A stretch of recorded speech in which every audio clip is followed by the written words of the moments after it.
listeriosis.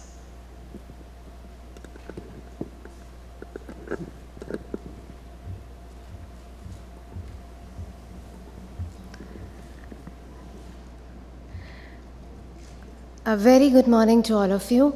And first of all, I would like to congratulate the scientific committee for creating this excellent session.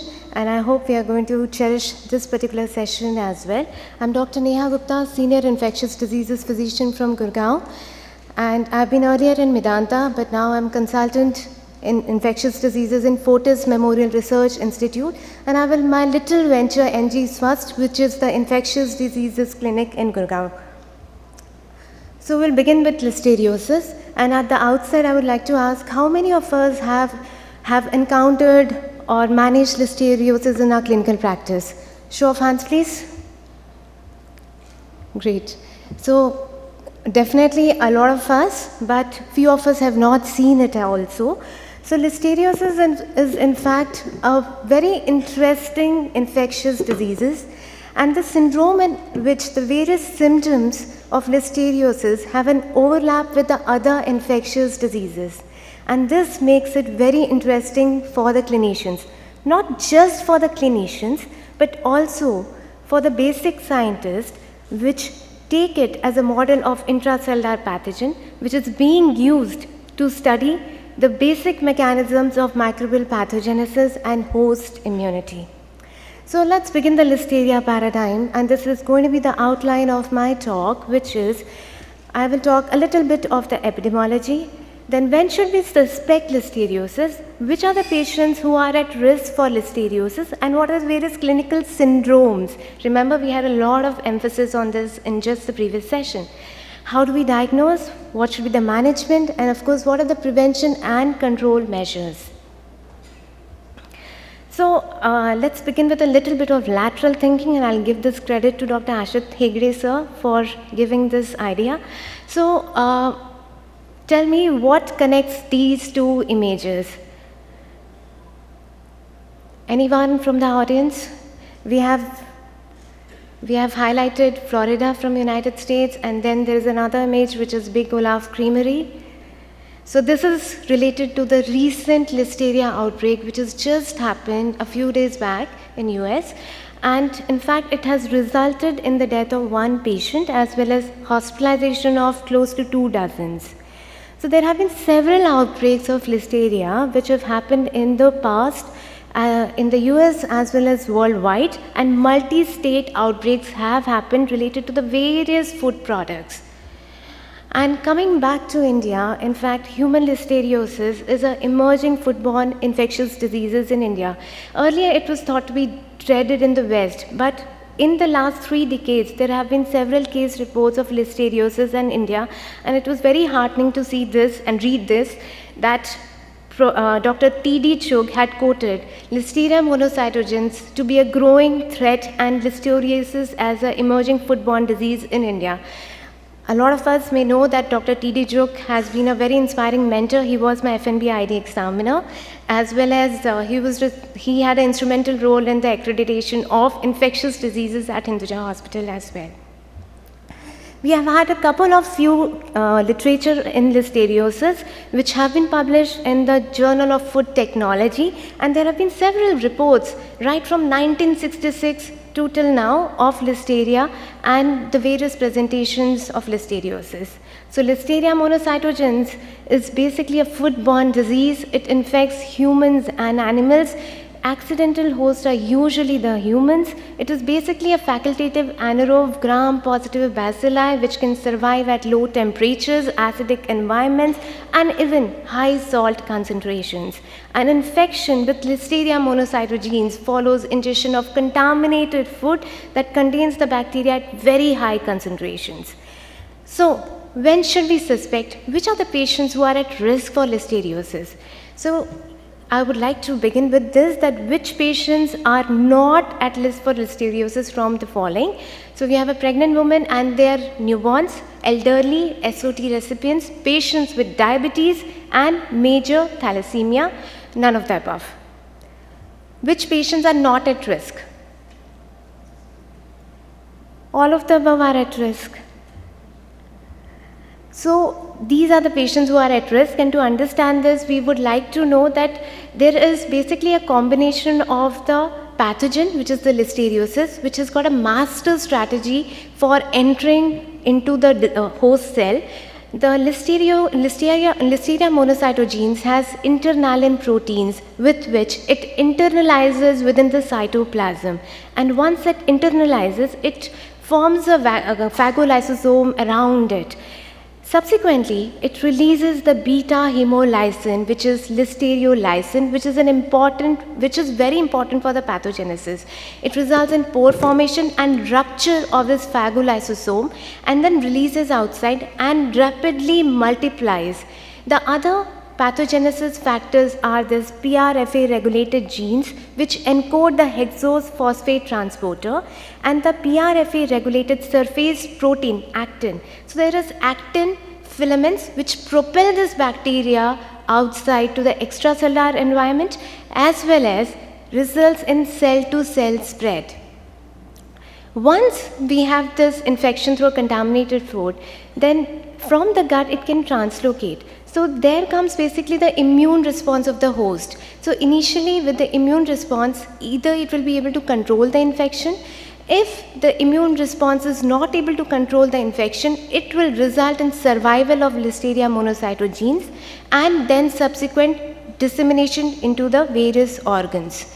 And the most important to understand is that what is the immune response responsible for Listeria. So while the innate immunity is sufficient to control the infection, it is the acquired immune response which is needed to kill the bacteria. And initially, it is the interferon alpha and TNF alpha, TNF, which is responsible for controlling the infection. Initial 24 hours is because of the neutrophils. Later, the CD8 positive T cells, which recognize the infected cells and lyse them. And then it is the phagocytes which then engulf or phagocytose the extracellular bacteria. There is no role of any antibody in protection against Listeria, and that is why we do not have any vaccine for it. The important part is the cell-mediated immunity, and in patients who have a defective cell-mediated immunity, they will be more at risk. So this includes patients who are pregnant women, elderly patients more than 65 years of age, people who have a weakened immune system like the SOT recipients, patients with cancer, treatment with TNF alpha antagonists, patients on steroids, and of course patients who have chronic medical conditions like diabetes, CKD, renal diseases, rheumatological diseases, patients who have iron overload. So thalassemia patients also are at increased risk. And of course there are also patients who are on PPI, because that reduces the acidic power of killing these bacteria. So these are the patients who are at risk for Listeriosis.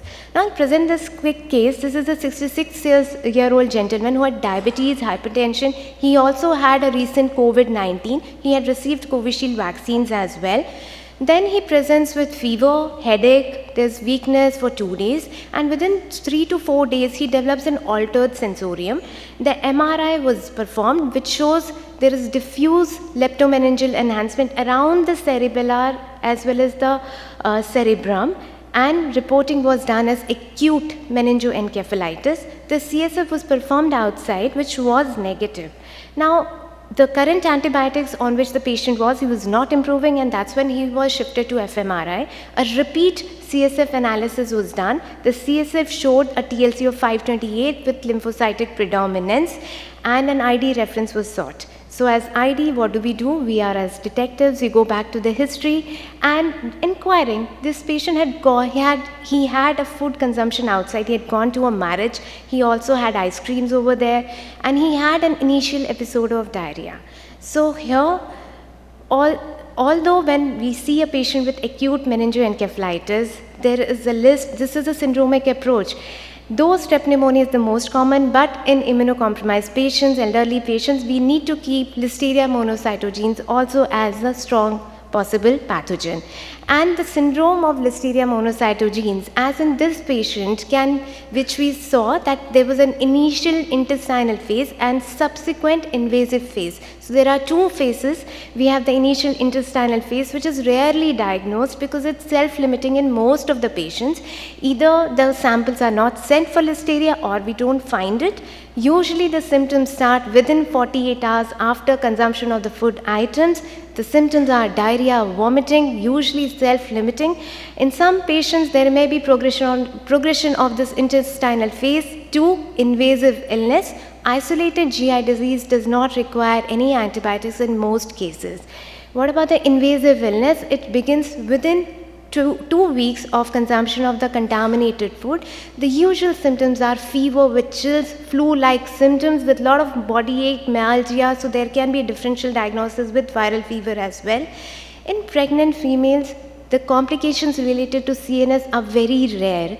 It is the complications related to the fetus which are more important. Close to 70 to 90% of the fetus are affected, resulting in either stillbirths, miscarriages, premature delivery, and life-threatening complications to the baby. And in other immunocompromised hosts, we have again fever, sepsis-like syndrome, CNS complications which can happen in 5 to 10% of the patients with a mortality ranging between 5 to 30%. It's not just the brain, but other parts of the body are also affected, including the eye, the various organs including the liver. Endocarditis is also a manifestation, although rare, but is possible. And of course, seeding to the pericardial, peritoneum, as well as the pleural spaces, and also seeding to the bones. So once we have the syndrome like this, what should be our approach for the diagnosis? So will describe this with the help of this case. This is a 75-year-old gentleman who had hypertension, PPI, and was on steroids for the sarcoidosis. And in 2018, he presented in the neuro ICU with altered sensorium. So initially, his TLC was 17,000. As a part of workup, wheal flix was also sent, and this is the urine culture of this patient, which shows there is a significant E. coli, significant colony count, and an initial diagnosis of UTI was considered. And with the positive wheal flix, even rickettsiosis was also kept in mind. When the MRI brain was done, it showed acute meningoencephalitis along with ring-enhancing SOLs, which were seen in the high frontal region as well as in the right temporal region.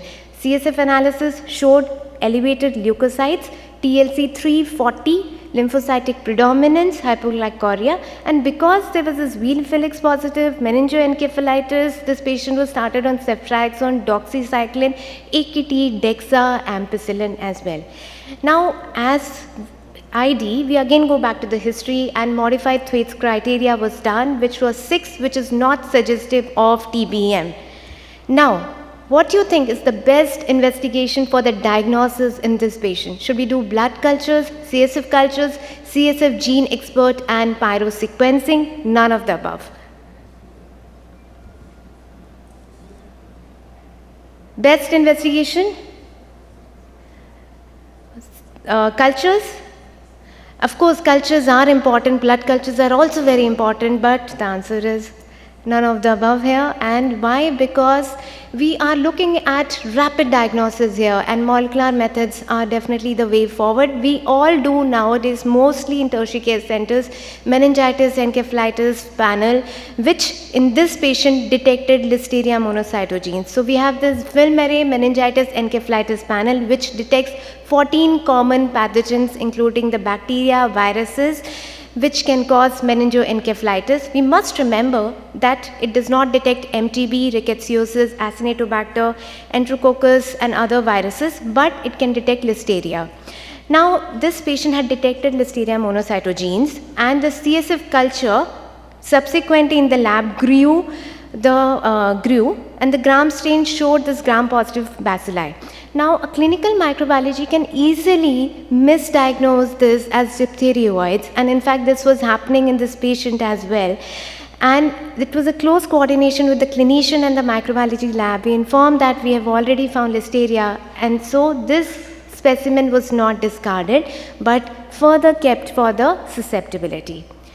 So as we know, Listeria monocytogenes although meningoencephalitis is the most common presentation, rhomboencephalitis is quite characteristic, but 1 to 10% of the patients can have macroscopic abscesses resulting in bacterium seeding, and usually the count is less than 1000 in 75% of the patients. Coming to the management here, now this is the susceptibility report of the patient here. Let's look at this. Which is the antibiotic which is preferred?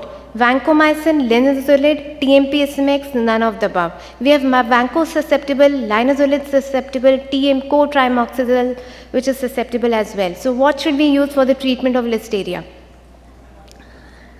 None of the above? Yeah, it is none of the above. What is the right answer? Ampicillin with gentamicin. Yes. So the idea of showing this is, these are all automated reports. It's very important for us to know that which antibiotic is the drug of choice for that particular bacteria.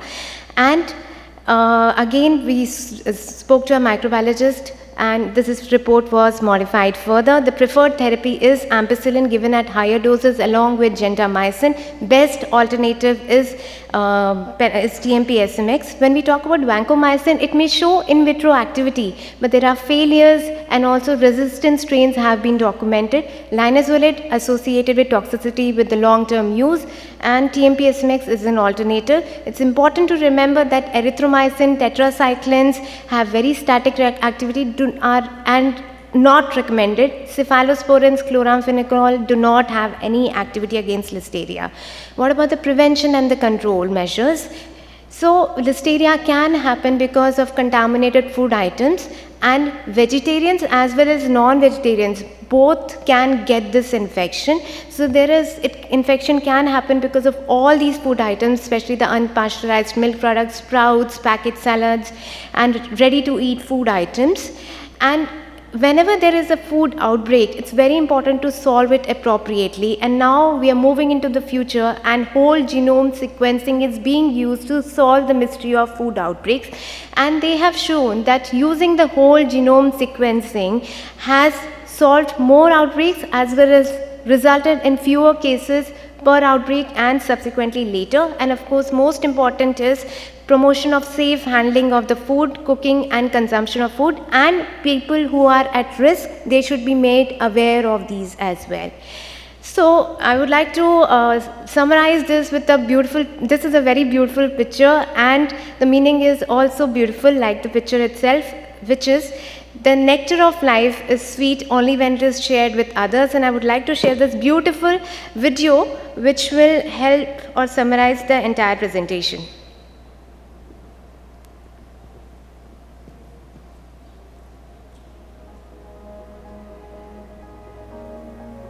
Listeria monocytogenes is a well-known food-borne pathogen that can infect both humans and animals. Its characteristics make it a unique model in infection biology. Indeed, it can survive and grow in a wide range of conditions and can cross different host barriers. Infection typically starts via the ingestion of food contaminated with Listeria. Once in the intestine, the bacterium may invade different regions of the intestinal epithelium, such as the Peyer's patches, or preferentially the intestinal villi. Listeria targets either the tip of the villi, where apoptotic cells are extruded, or, more commonly, lateral goblet cells, cells specialized in mucus secretion. Crossing of the intestinal barrier starts by the interaction of the bacterial protein internalin with E-cadherin, a human-specific receptor accessible in the lateral region of these cells. After binding to the cell, the bacterium is internalized, rapidly transcytosed, and released in the lamina propria and into the bloodstream. The bacteria then spread to the liver and spleen. It is also possible for Listeria to cross the blood-brain barrier and the placental barrier. At the syncytio tropoblast, the bacterium binds to two surface receptors, E-cadherin and c-Met, via two surface proteins, internalin and internalin B respectively. allowing traversal of the placental barrier and infection of the otherwise protected fetus. At the level of infected organs, Listeria has the powerful ability to alter host cell physiology before it enters. The bacterium starts this process by secreting the toxin Listeriolysin O, or LLO. This toxin creates pores in host membranes through which ions pass in or out. This disruption of the ion balance promotes bacterial entry by compromising some internal processes and organelles. Mitochondria are such organelles. They form a highly dynamic network, constantly undergoing fission and fusion. However, when influenced by now abundant calcium ions, fission becomes dominant. This transient fragmenting of the mitochondria appears beneficial for infection.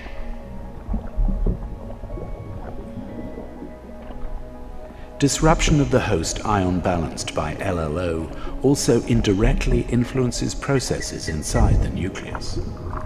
DNA compaction, and thus accessibility of the transcription machinery, is regulated by histone post-translational modifications. By altering these histone modifications, Listeria interferes with expression of host genes involved in immune responses. In addition to histone dephosphorylation, LLO can alter other post-transitional modification, such as sumoylation. UBC9, a critical enzyme of this pathway, is degraded in response to LLO, leading to an impairment of host sumoylation and an alteration of several host protein activities, including transcription factors. By all these processes, the bacterium can modulate host cell functions before its entry.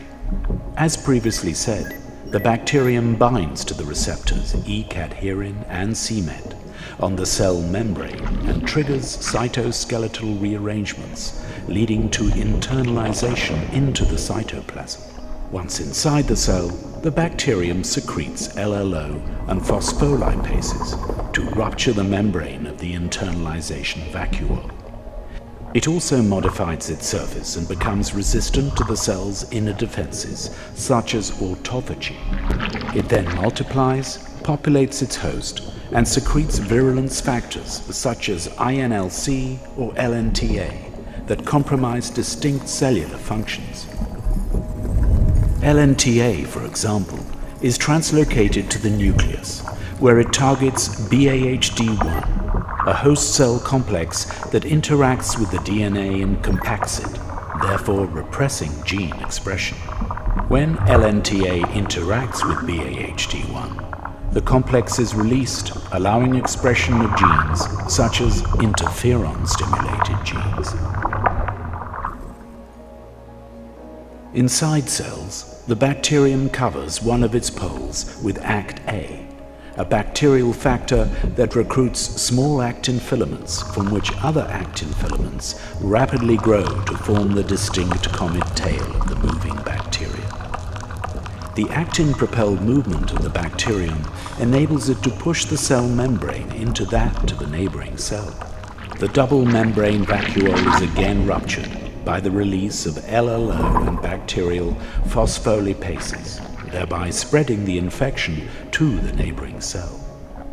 In response to bacterial infection, cells of the host immune system, such as neutrophils, are attracted. They can destroy infected cells and bacteria and control the spread of infection. With the help of adaptive immunity, bacteria will be totally eliminated. In immunocompromised individuals, however, it may lead to the most severe symptoms of listeriosis. In 3 decades, owing to multidisciplinary approaches, including genomics, Listeria has become one of the best models in infection biology, as well as in cell biology and fundamental microbiology.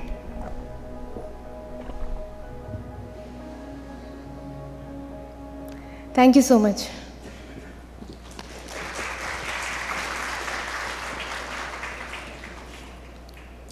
I must say thank you to Dr. Neha. Thank you. Your slides are fantastically made and it's very nice presentation. I think that you cover all the aspects of listeriosis, which is a very neglected pathogen, and it's usually missed because in adult life the acute illness is almost cured asymptomatically and very short duration, and whenever any growth of diphtheroid-like organism in the blood culture, always suspect listeriosis. Thank you, Dr. Neha. Now, may I ask anybody to have, if you have any question, you can ask.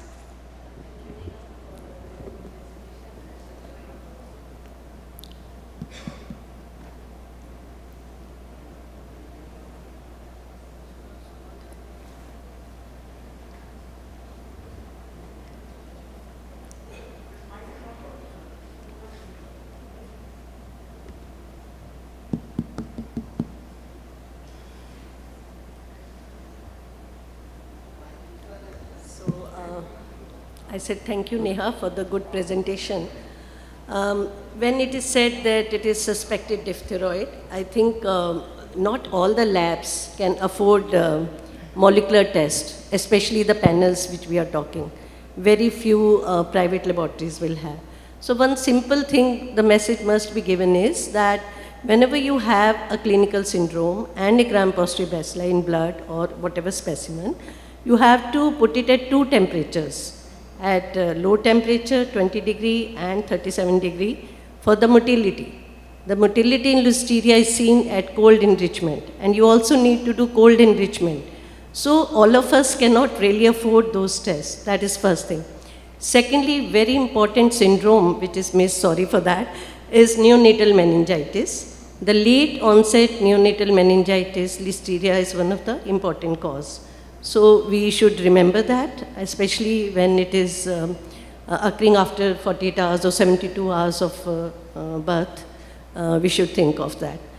Thirdly, regarding the molecular tests, the panels we are using, they are using a particular gene for amplification.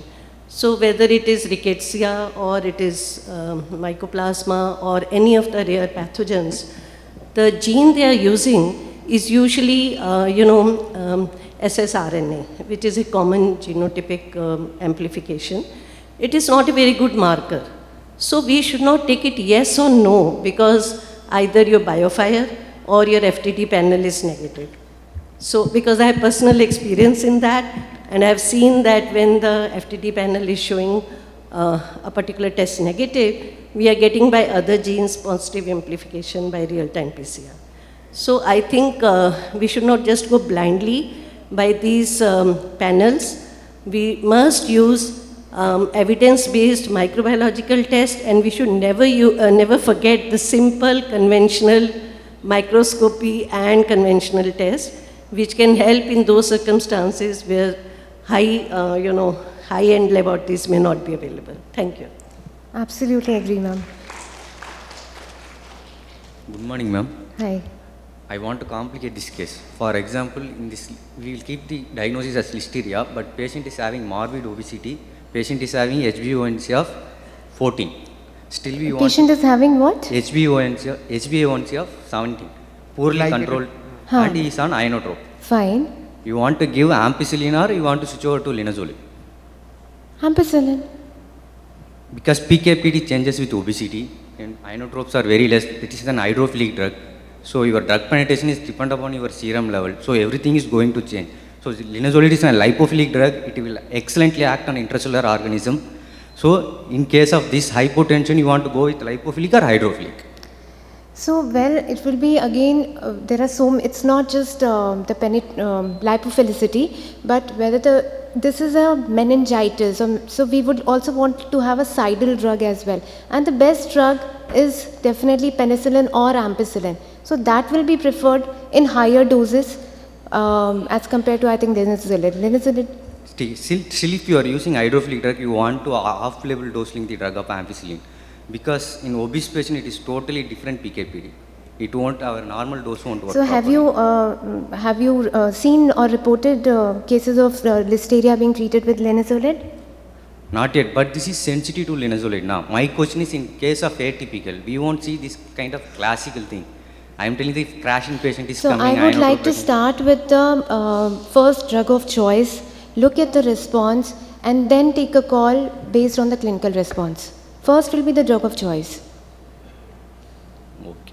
Bharadhan, Dr. Bharadhan, it's good to hypothesize, but unless you have an evidence to put into practice, it is always better in infectious disease practice to go with the drug of choice.